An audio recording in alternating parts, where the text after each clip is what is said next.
Hi there, I'm Molly.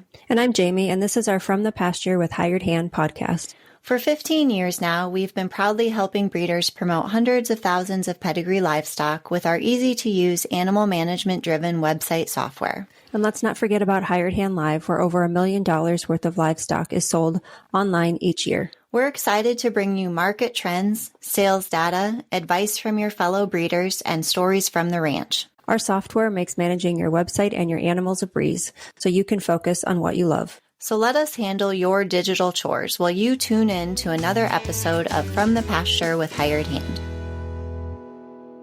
Welcome to this episode of From the Pasture with Hired Hand.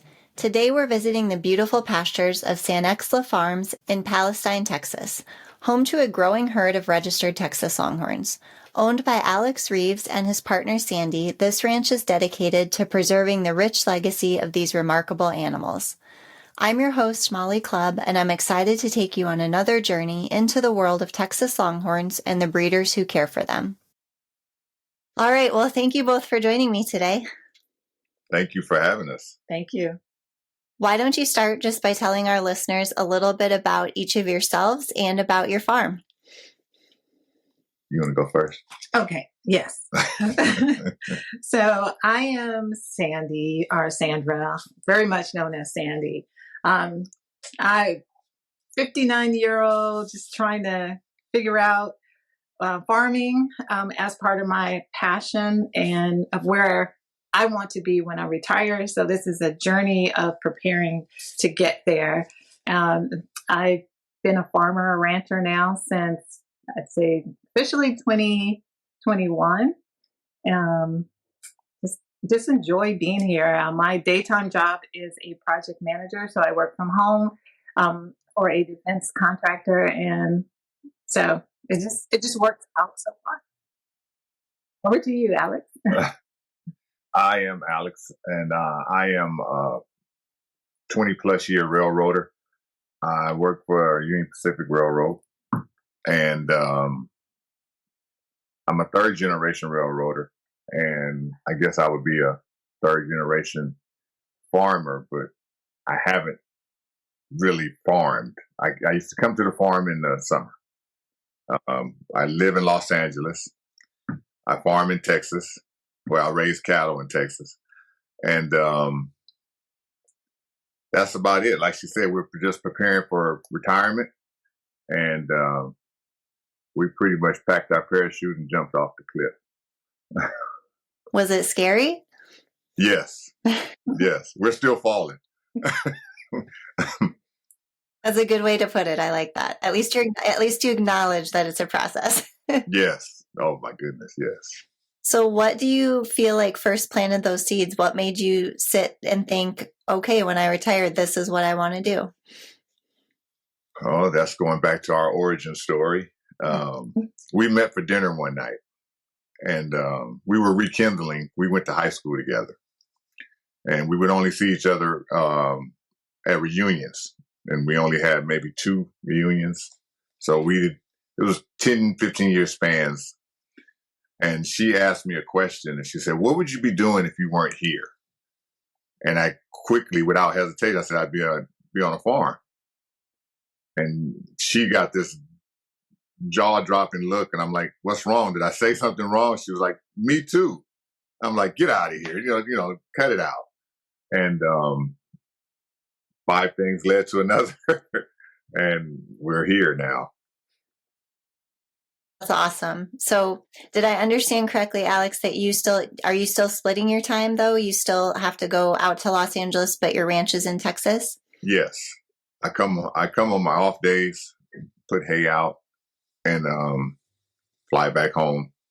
It's literally in the course of 3 days, fly in, go to sleep, wake up, put the hay out, walk around, get the reports from Sandi, and get back on the plane. The ranch hand. Yeah, the ranch hand.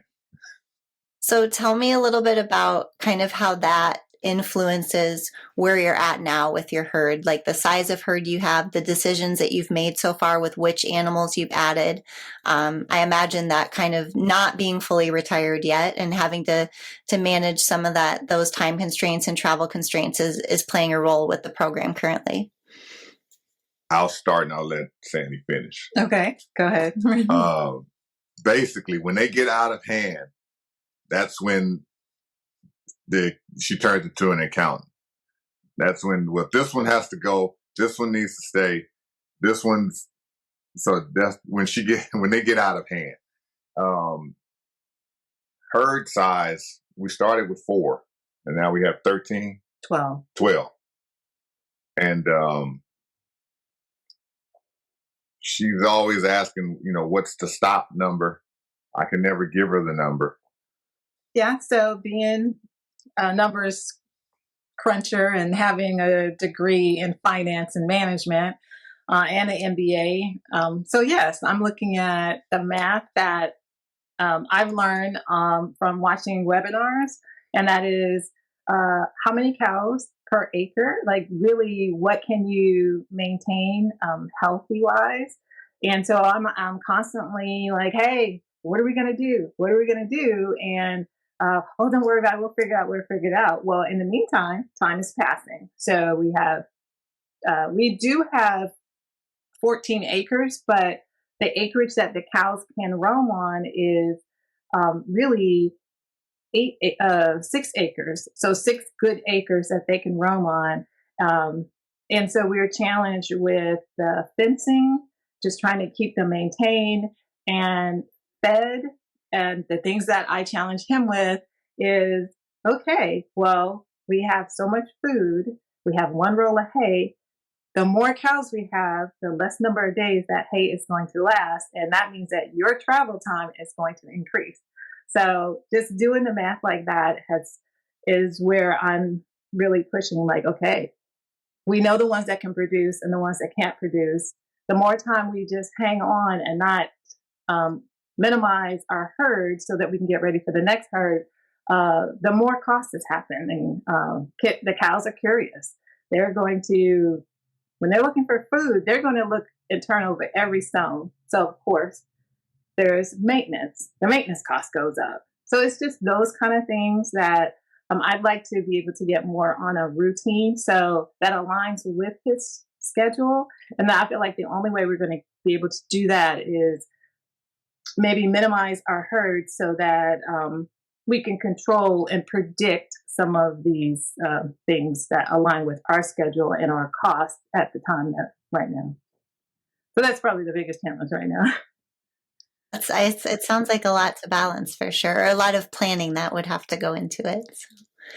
So I'm curious, you mentioned webinars that you've gone to kind of for resources. Tell me just about a few of your favorites. I would imagine you've watched a lot of them on a variety of farming topics. Yes, maybe Alex, you want to go first with that? I don't know the name of it. Okay, it's called the Texas Small Farmers.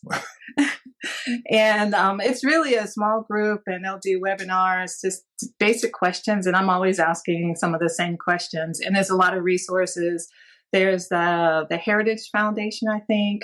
And then there's a lot of people that'll come on as guest speakers that'll provide resources and good information about even the USDA agriculture and how to connect with your local ag center. Just a lot of good information. And even if you want to start farming, growing items, even on your back porch, like basic things that you have around the house. So just some good common sense. And then again, some number crunching and how to take care of your soil. I really like the conversations about how to take care of my soil, Are most of those free resources? Yes, they're free webinars. Yes. So with a lot of folks that find themselves with a dozen or so Longhorns like you all, it's always interesting which came first, the Longhorns or the fencing or the pasture. Tell me a little bit about the order of things for you all. Oh boy. Okay, it all started, my father had passed the year before. 2021 or 2022? Either way, 2020. And my family here in Texas they were going to do impromptu family reunion. We never really had a big one. We just had one for our immediate family, my grandfather's and grandmother's kids.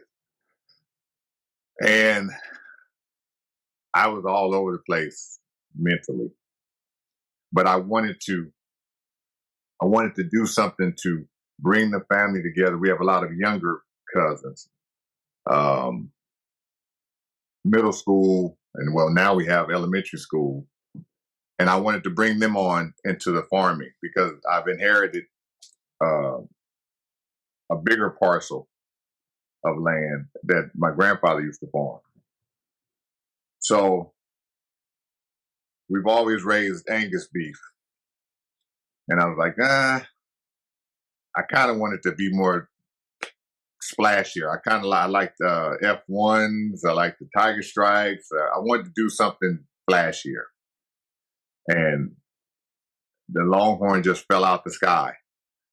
And I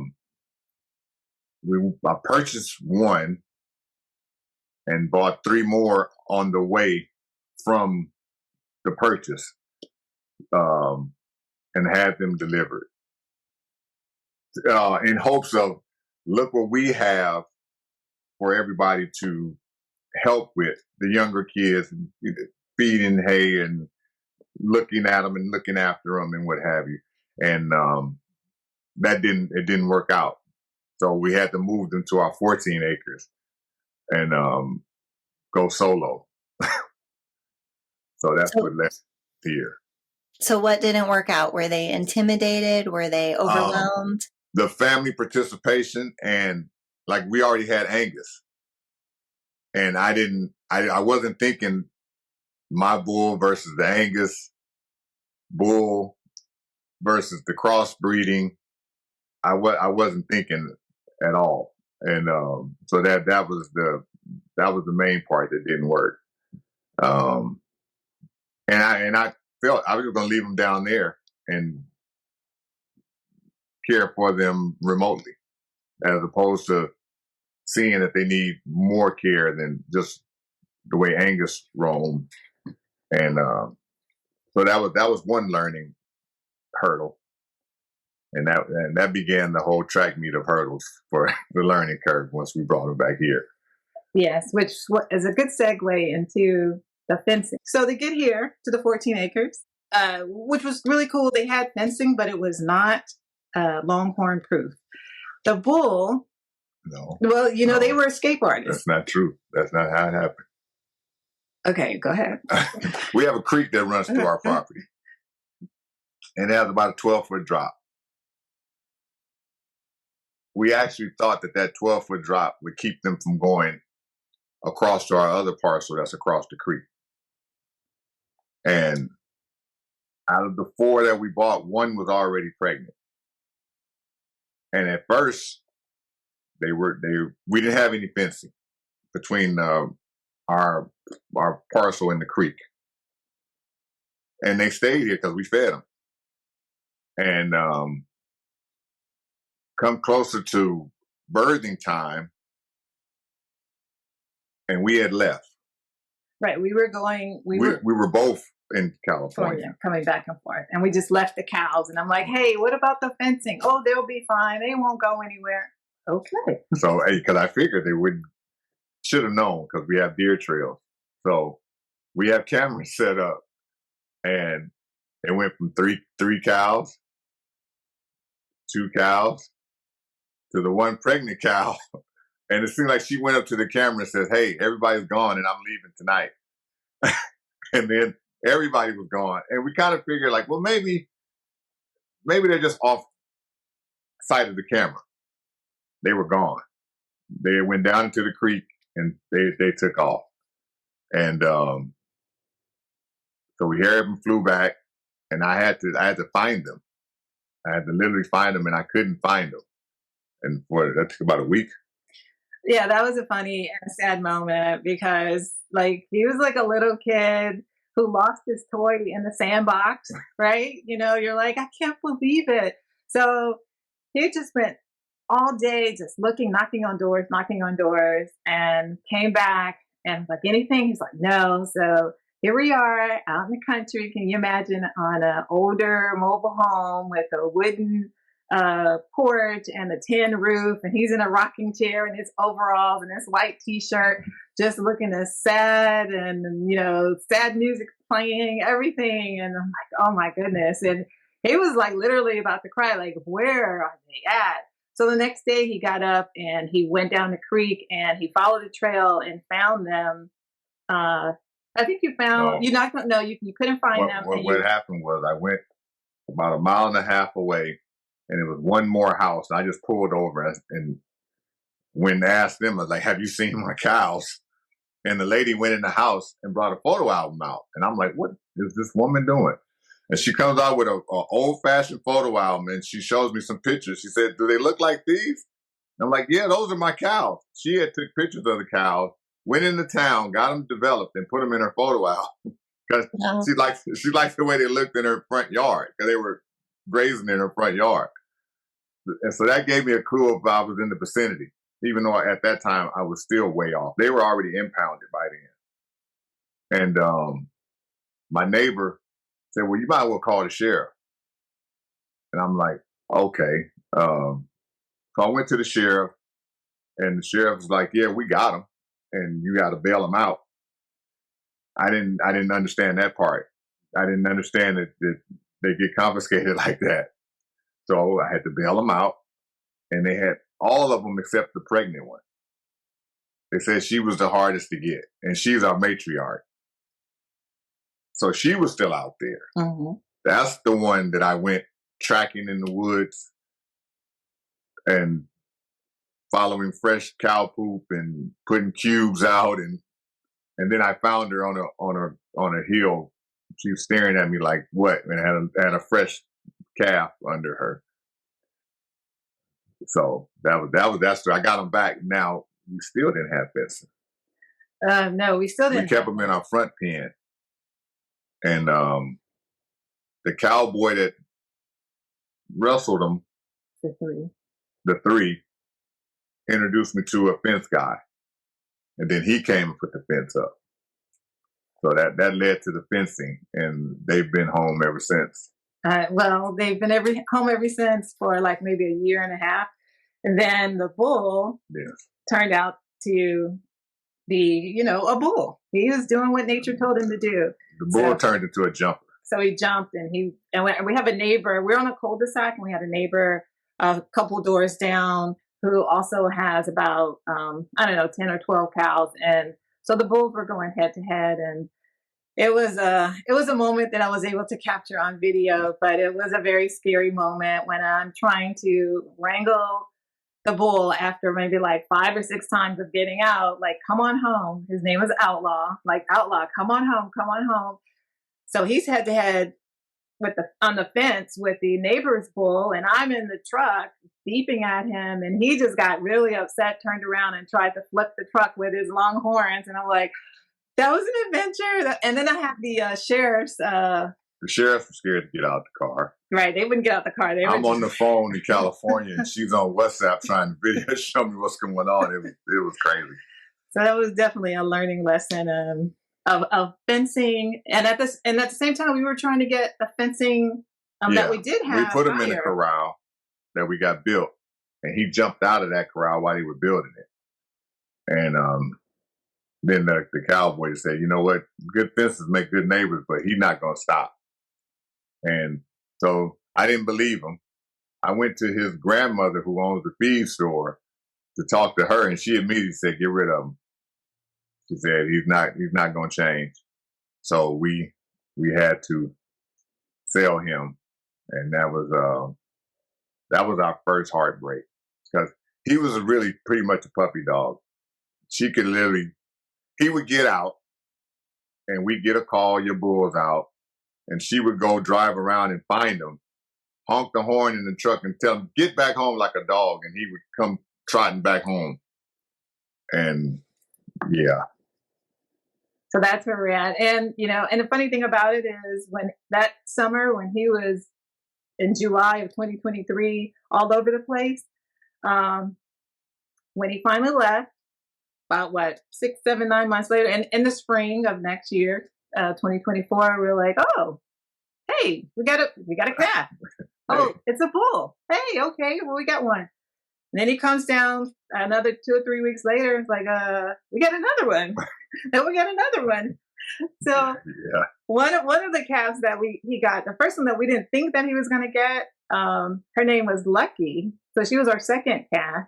And so we named that calf Outlaw Got Lucky, because we didn't think that, that she was even young enough to get pregnant. But yeah, he took care of her. And then we had 2 more. So we had a total of 5 bulls on the property. Unfortunately, one of them had lockjaw. And so now we're down to 4 lumpjaw, whatever you call it, lumpjaw.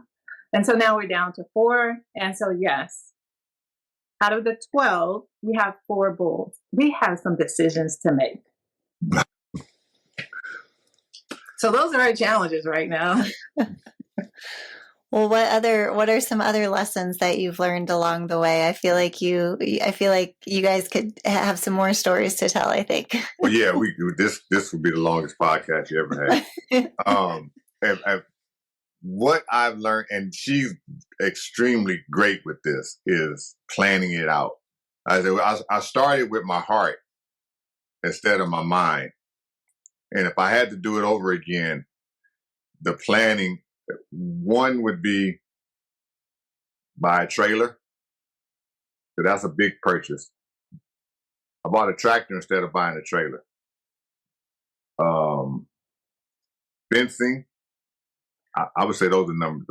And the one thing that he did get is a silo for the grain. Okay, because lifting those 50-pound bags of grain at 50 plus was like, yeah, I wanted to get my workout. Well, at first she said it was going to be a workout. Okay, fine. So I go buy a pallet of grain. But the grain silo was very handy. Mm-hmm. So I would say those 3 things. A trailer, first things first, trailer, get the fencing together, and did a grain silo. But it's on a buggy, so we can bumper pull it to the feed store and fill it, as opposed to buying 50-pound sacks. And even the silo was pretty like an adventure itself, because he came down and he said, okay, well, we're going to go to Oklahoma from Texas and go get the silo. I'm going to meet this guy that I found on Facebook Marketplace in a McDonald's. I'm like, okay. Well, we bought the first cows through Craigslist. So it's been a lot of adventures. So I'm noticing a lot of people sell that way. So it just happens. That was going to be one of my questions, from what I picked up on what you said earlier, that you bought your next few Longhorns on the way home with your first few. And I wondered, how did you find some that quickly?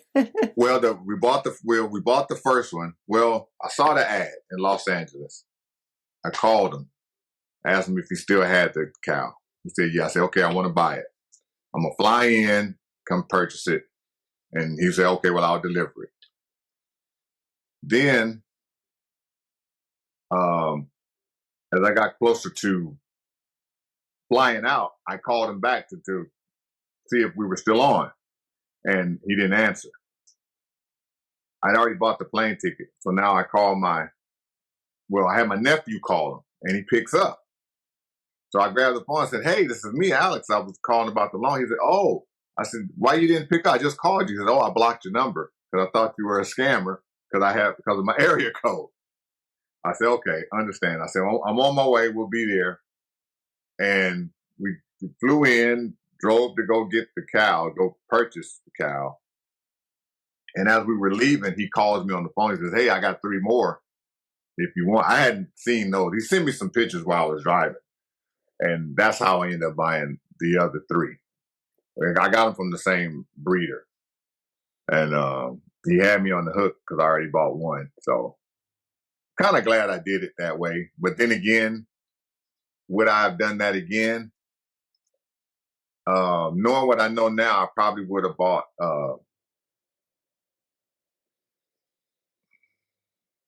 how do I say, probably more well-known breeders' cows. Probably would have paid more. Most definitely probably would have paid more, but just to get into the game faster, because I noticed that this breeder um, algorithm, it goes a lot off the breeder. It may not even go. The cow may not even be that spectacular, but it came from such and such ranch. So I'm learning those little tricks. Because most of the time, if it don't make it, they go to the meat to the butcher anyway. So. Well, let's talk a little bit about that. So obviously you have this whole, wealth of information to learn about farming, ranching, raising livestock. But at the same time, then with choosing Longhorns, you're wanting to get to know the pedigrees and the breeders and how the futurities work and the consignment sales. So talk to me a little bit about that learning curve, and then we'll kind of delve into what the future of your program looks like. Well, that'll be a work of progress, I would say, because now we're talking about substituting cows, and we had wanted to start our beef program too, and that's another part too. And you always hear about it, your heart will go into it as opposed to your mind and your pocketbook. You end up keeping a cow just because you have a relationship with the cow. That's one of my goals. I don't think Sandi does that much homework on name brand cows. No, because I'm a numbers cruncher, and it's, as you can see just from the conversation, that he's growing. He's attached, and his husbandry is truly that. Like, he is connected to these cows versus looking like, why are you in the game? He's in it to preserve the breed. And I'm thinking, hey, dollars and cents, because that's the bottom line, right? To some degree, it is what makes sense, because it has to be a sustainable venture. And at this rate, unless we sell something and do some, or like have that cow that's going to make a lot of money, then our payback, we can calculate return on investment, payback period, all of that other good stuff. But right now I told them, like, hey, 2025, we have got to bring in income. I don't care if it's one cow, a baby cow, whatever it is, we got to make a sale in 2025. That has to be a goal. That's all. And so I feel like those are the kind of things that help us formulate that plan of where we want to go and how we're going to do it, versus, well, let's see what happens. And so that would just be my one thing that I feel like we need to hone in on, of what is our plan. And we take it year by year in baby steps. But then we'll know what we accomplished once we lay out, hey, here's what we intended to do. The year has passed. Did we do it? And how well did we do it? We'll have something to measure against. So we're in the beginning stages, as you can tell. Well, Sandi, I feel like if that's one of your goals for the year, I need to resend you the form to submit an animal to our monthly sale every month, so you can reach that goal of selling a couple and getting those numbers to even out. Thank you. Yes. Alex and I were talking a little bit before we started recording today, just about Hired Hand Live and kind of watching the auctions, as well as the few that you all have attended. Tell me a little bit about that and how it's kind of played into some of the education process and maybe changed a little bit of your decision making regarding the animals. Neil Glasgow. Mm-hmm. On his auctions on Facebook? Yes. Yes, I think it's called, is it Sand Creek Auctions? Yes. Creek? Yes. Yes. I buy straws on there, and I bought when we had to get rid of the bull. I bought a cow on there immediately, and she was pregnant. Had to get her hauled from Virginia to Texas. Once again, didn't have the faintest idea how this was going to happen. And the seller told me she knew a guy. I called him and set up the shipping. come to find out, it was Dan Grove. And when he delivered the cow, it was like 2:33 in the morning by the time he got here. And he helped me get her out the trailer and get her into the pen. And it was pitch black dark. My lighting is horrible. I have none, actually. And so while we were doing all that, we just forgot about the paperwork. And he drove off. And we were going to go to the sale anyway. And I called. I said, he didn't give me the paperwork. He didn't give me the. So I called him. And I said, well, I'm coming down tomorrow. He was like, okay, and I'll meet you there. I just thought he was a cow hauler. I didn't know who he was. So we get to the sale, and he's down there. He's one of the auctioneers taking the bids, and that was exciting because when we got there, we knew somebody. He saw us in the crowd, and he waved to us, and people were looking around like, you know him? And I'm like, he must be somebody. And then afterwards, I found out, I started seeing his name all over. And I was like, and it was pretty cool because, he treated me like a regular, like he knew me. Not that he had just hauled a cow for me and just did a business. And then we saw him again. I can't remember where, but yeah. Yeah, and then we saw him again, and it was and it was the same. And the people from Cold Copper. I was about to say Copper Creek. They were nice when I met them, and then meeting people on Facebook. But going to the sale was nice. It was like I say, it was intimidating too, because it was some high sales. And I was like, wow, did I get into I said, I got a chance, but it's like, wow, did I get in over my head? Will I ever own one of these cows? Will I ever be able to sell one of these cows for this? And I'm not thinking 250,000. I'm thinking 30,000, 20,000. Will I ever be able to sell one for that price? And then I'm reassuring Sandi now, don't worry, if we just ever sell one for 30,000, that would take care of everything. So who knows? It might happen. You never know. I'm optimistic. It will happen one day. There we go. And now a word from our sponsors. From the Pasture by Hired Hand is presented by R3 Hilltop Ranch. Located in Chilton, Texas, R3 Hilltop Ranch has been breeding registered Texas Longhorns since 2006. What began as 3 heifers has grown into our current herd, which you can explore on our website at r3hilltop.com. We're passionate about loud colors, longhorns, and docile temperaments, but it's the easy-keeping, low-maintenance traits of Texas Longhorns that initially attracted us and continue to drive our herd growth. In addition to livestock, we proudly offer certified Longhorn beef products. Visit r3hilltop.com/beef to learn more. Thank you for listening and enjoy exploring our ranch online at r3hilltop.com. Are you a new Longhorn breeder eager to educate yourself on market trends and sale prices? Stay in the loop with our text messages. Get the latest updates, events, and insider tips on all things Longhorns delivered straight to your phone. Stay informed by texting website to 888-700-8131, then reply with Longhorns. That's website to 888-700-8131. Sign up today and take your breeding program to the next level. Looking for top-quality Longhorns and a taste of true Texas spirit? Look no further than Cantera Cattle Company.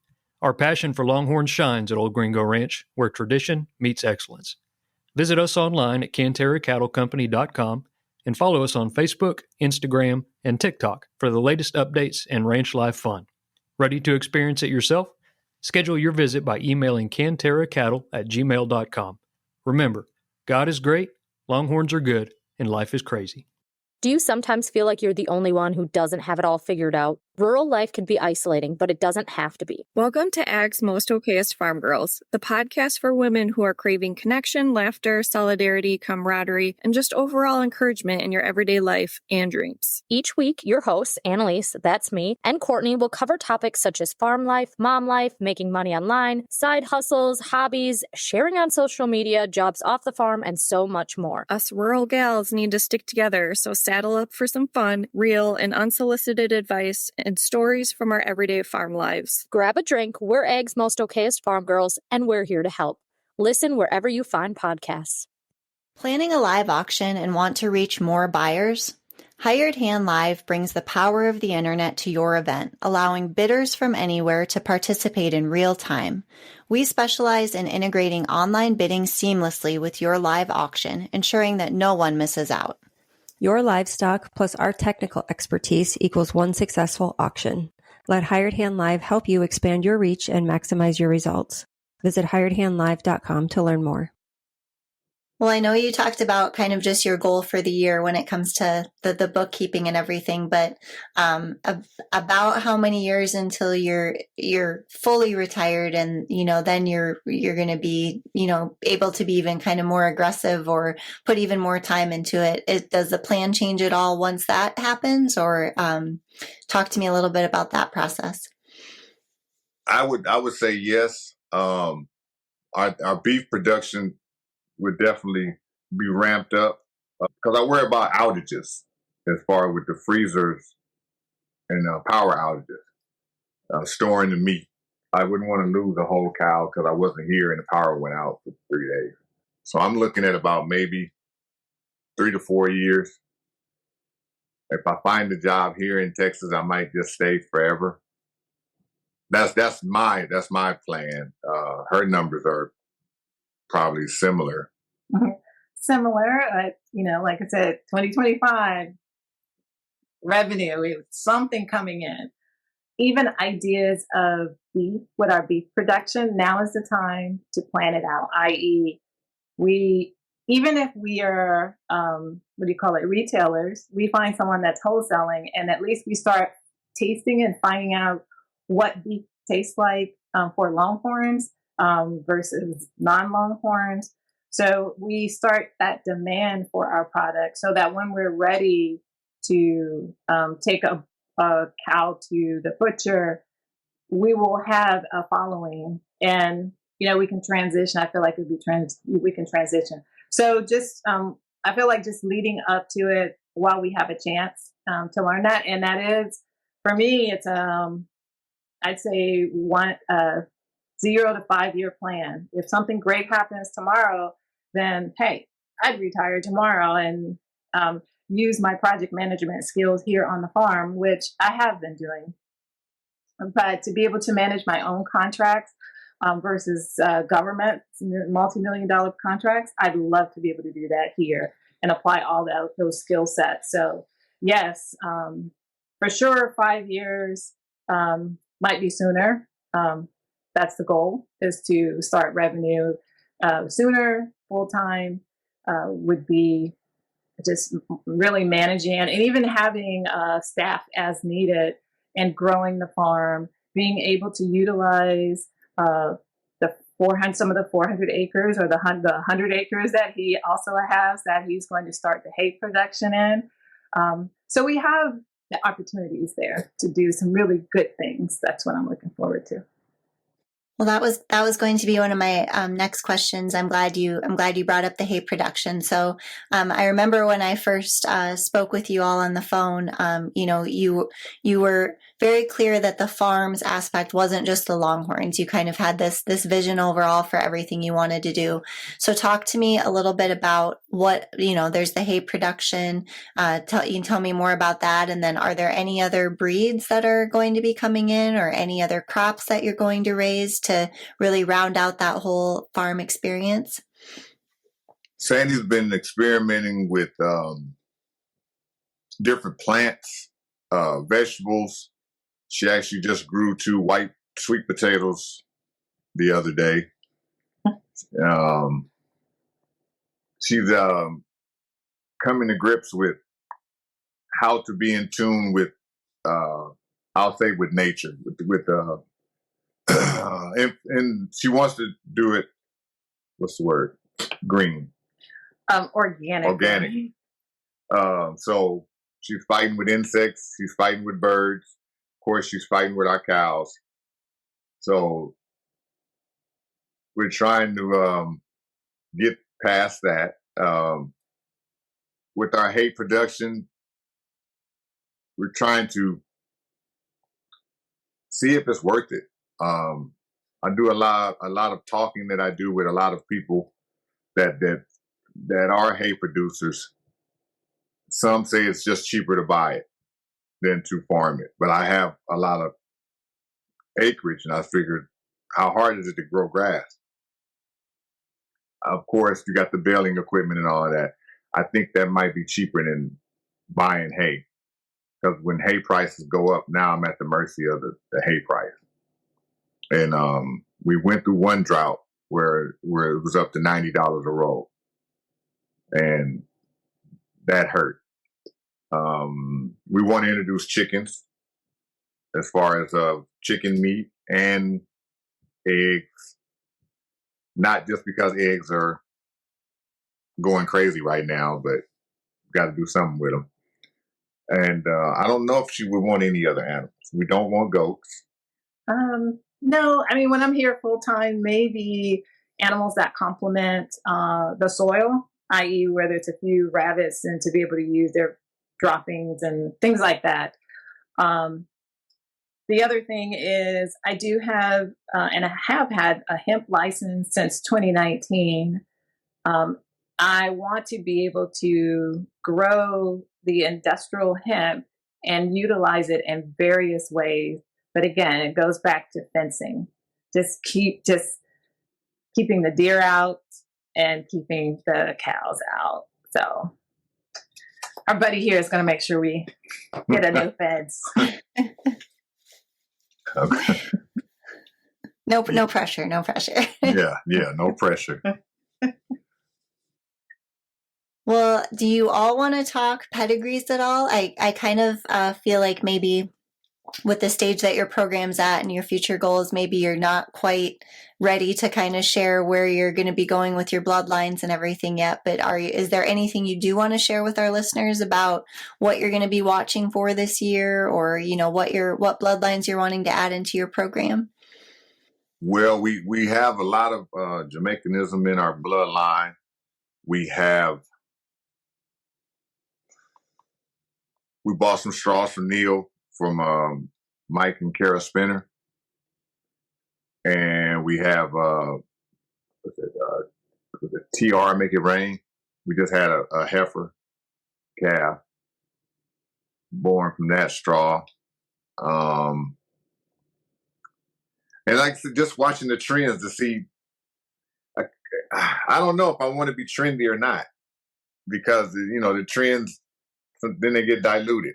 You have a whole bunch of offspring off the same bull. But then again, when you go to a new bull, you don't know if he's going to be the hit or not. It's slowly watching the trends. I couldn't really say right now. I mean, if this is a good looking bull and I'm able to buy a straw or 2 or 10, I would do it if it's cost effective. I have some of the traditional drag iron and who else would you know? Not off the top of my head. That's one account you keep close to your vest.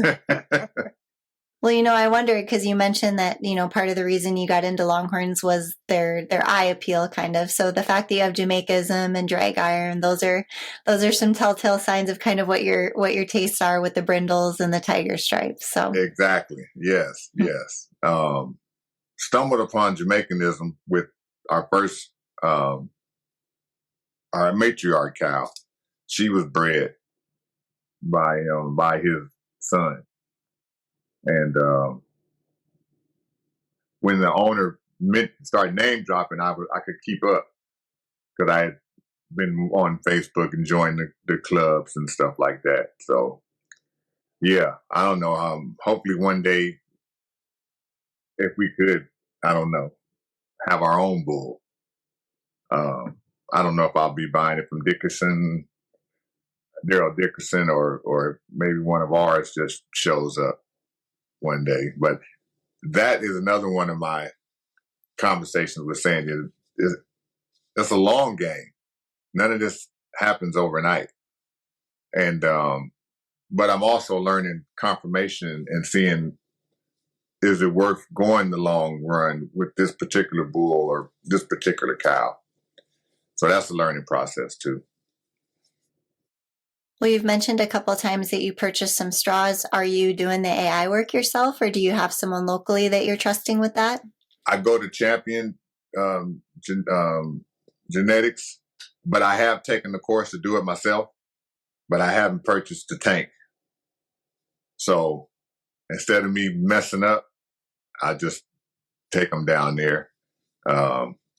Eventually, I'm going to have to pack my own parachute again and jump off the cliff and do it. But I am certified to do it. Yes. That was fun. That course was fun learning. So. Well, I have a few rapid fire questions for you guys here. You can each answer them. Are you up for a few? Yep, she's ready. All right. What's your favorite thing to snack on when you're walking or driving around the farm? Who goes first? You. Oh, I had this answer. It is Arnold Palmer. That's my snack and drink of choice. You? Anything out the feed store that's new at the feed store, like flavored pretzels or peanuts, or I don't do jerky too much, but pretty much like pretzels and stuff like that. Don't do too much snacking walking around. My hands are always dirty.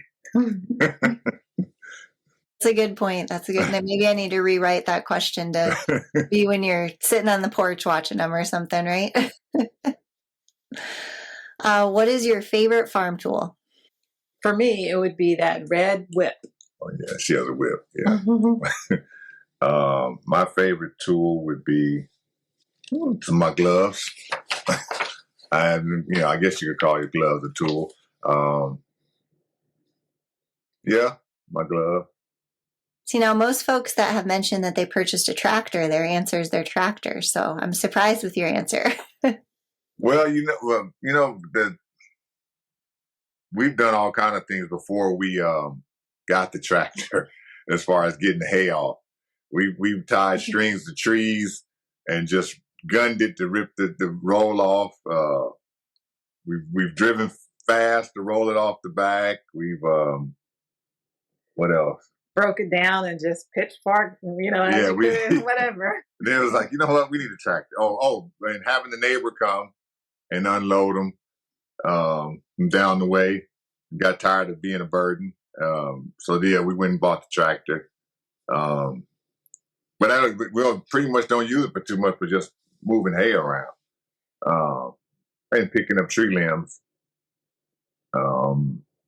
Yeah, that's about it. I mean, gloves is a good answer. I feel like we haven't gotten that one yet, and they're probably easily overlooked, right?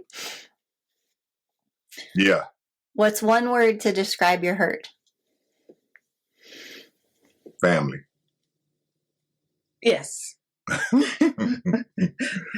As much as she wants to, as much as, or as little as they know that some of them are pegged for the freezer, she still has a soft spot for some of them. Yeah, and they're respectful to me. They do respect me, even though she has a whip. They really do. When they get out, with me, it's like I'm a substitute teacher, so the kids act crazy. She is the day-on, hands-on teacher. So when she said they all act right, and they'll literally follow her anywhere. She can just take off walking. They all just follow her in her line. They look at me like, oh, one's over here, one's over there. When she shows up, they all snap too. That is very true. Do you all, I think I know the answer to this based on the talks of retirement we've had, but is Palestine kind of your dream ranch location? Or if you could pick somewhere else, would you move it? I think I would move it to somewhere that I could predict how the terrain is going to end up. Here in Texas, there's a lot of rain, and we are fortunate that the house itself sits on a rock bed, but we are kind of in a riverbed at the same time. And unless you're in Texas, unless you're on rock, the soil will shift because of so much rain. So I do like East Texas as long as it's up high on a hill and there's a rock underneath. But for the most part, I think we would probably stay in Texas simply because of the central location of our families on the East Coast and the West Coast. No comment. Do you prefer Instagram or Facebook? IG for me. I like Facebook. I like Instagram because I can really monitor the people. But I was slow to get on Instagram, so I can monitor the people that I interact with. We started another Facebook page versus our individual ones because the original ones got out of hand. You friend people and you don't hear from them and the algorithms and all that other stuff. So I started another one just geared toward our farm. And I do have 65% of people I've never met before as friends, but they have Longhorns and they are friends of friends that have Longhorns. So it's all related to animals. So, and I like the Facebook Longhorns Friends group. I like that group. They're very helpful. And every now and then you'll get somebody on there, but 99% of the time, everybody is extremely, extremely helpful. And that's what I really like about it. Outside of just picking people's ears in the street, I could go there and I can ask any question. And somebody's going to answer. So that's what I really like about it. Well, let's talk a little bit about your hired hand powered website and just websites and marketing in general. How much time do you think you spend looking at other people's Longhorn websites in a week? Probably 20 hours. Because when I get downtime at work, I'll start scrolling. For me, it's a behavior I need to learn. What's your favorite hired hand website besides your own?